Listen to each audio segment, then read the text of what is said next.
বন্ধুরা, প্রতিনিয়ত প্রায় আমি ফলো আপ কেসগুলো দিয়ে থাকি। বেশিরভাগ ক্ষেত্রে তোমরা যারা দেখো এবং ফলো করো, ফলো আপ কেসগুলোই আমি দিই। আজকে একটা নতুন কেস আমি দেখাচ্ছি। নাম হচ্ছে মনিরুল ইসলাম, বয়স 29 বছর। ছবিটা হচ্ছে 11ই মার্চ 2026। আজকে 13 তারিখ, 13ই মার্চ 2026, গত দুদিন আগের ছবি। উনি ছবিটা করেছেন বোথ কিডনিস, লেফট কিডনি এমনি নর্মাল সাইজ টাইজ সব ঠিক আছে। যেটা দেখাতে চাইছি যে বাইল্যাট্রাল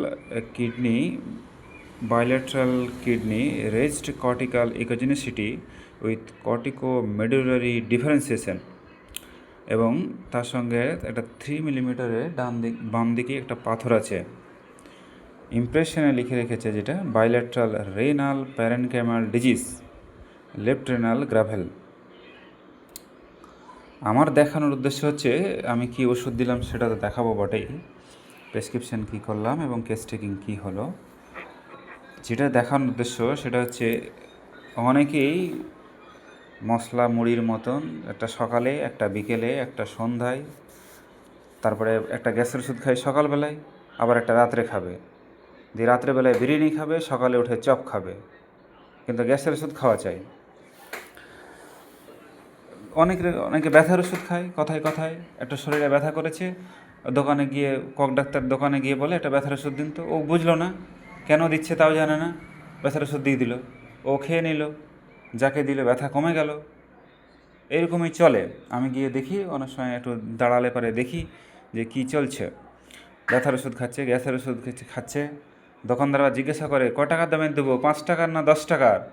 বলে 10 টাকারটাই দিন, এটাই ভালো। খেয়ে নিল একটা। খেয়ে কি হয় তার একটা উদাহরণ দেখাচ্ছি। এর আগেও আমি অনেক ভিডিওতে দেখিয়েছি। আমার আরেকটা ভিডিও দেখাচ্ছি। এই ভদ্রলোক ইনি ওষুধ খেত, অ্যালোপ্যাথিক ওষুধ অনেক সমস্যা নিয়ে খেত, প্রায় 5-7 বছর ধরে খাচ্ছে। এবং যে ওষুধগুলো খাচ্ছে সেগুলো আলাদা আলাদা ডিজিজের জন্য খাচ্ছে, আলাদা আলাদা প্রবলেমের জন্য খাচ্ছে। যে ওষুধগুলো শরীরে মারাত্মক ক্ষতি করে এবং ডিউ টু কিডনি ড্যামেজড, যে প্যারেনকাইমাল সেল আমাদের ফিল্টার পেপার কিডনি, সেগুলোকে নষ্ট করে দেয়, কারণ সেগুলো ফিল্টার দিয়ে পাস আউট করে না। সো খেতে খেতে খেতে এখন অবস্থা দাঁড়িয়েছে বাইল্যাট্রাল প্যারেনকাইমাল ডিজিজ। এটা টার্নস টু বেশ কিছুদিন পরেই সিকেডিতে পরিণত হয়ে যাবে, অর্থাৎ chronic kidney diseases. Chronic kidney disease হলে কী হবে? প্রতি সপ্তাহে ছুটতে হবে মালদা ডায়ালিসিস করতে, হয় সপ্তাহে 2 দিন, নাহলে প্রতি মাসে। যত যার বেশি খারাপ হবে তত ছুটতে হবে বেশি। ক্রিয়েটিনিন বাড়তে থাকবে, এই ক্রিয়েটিনিনকে কমানোর জন্য ডায়ালিসিস। আমাদের হোমিওপ্যাথিতে এর এফিকেসি এবং ক্রনিক কিডনি ডিজিজে ক্রিয়েটিনিনটা কমানো যায়, অনেক কমে যায়। অনেকে ডায়ালিসিস বন্ধ করা যায় ওষুধ খেলে, টাইমলি ধৈর্য ধরে অনেক ক্ষেত্রেই কমানো যায়। So bilateral parenchymal diseases and left renal gravel, এই হচ্ছে সমস্যা। এনার কেসটিকে আমি করেছি, কেস হিস্ট্রিটা একবার দেখাই।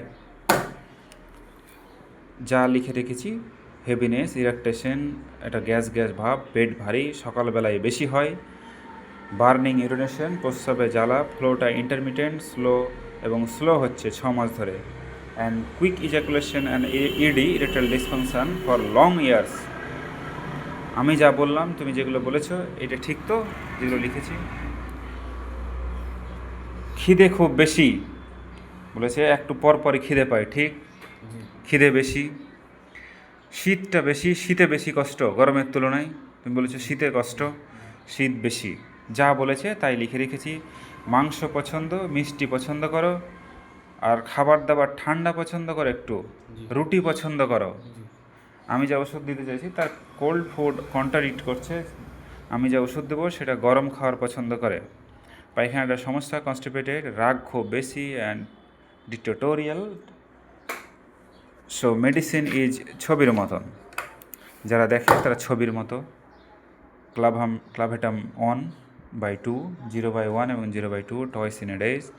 20 দিনের ওষুধ থাকছে, 10 দিন করে, এবং কেমন থাকছে আমি পরে দেখাবো রিপোর্ট করে। So single medicine, not for polypharmacy, মশলা মুড়ি হচপচ এগুলো কিছু না, ছবির মতন ওষুধ, যা বলেছে তার থেকেই ওষুধ। 1 মিনিটও লাগেনি ওষুধ সিলেকশন করতে। এবং আমি বলতে চাই, কথায় কথায় ওষুধ খাবেন না বেশি, ট্যাবলেট খাবেন না, নিজের জীবনের মূল্য অনেক বেশি।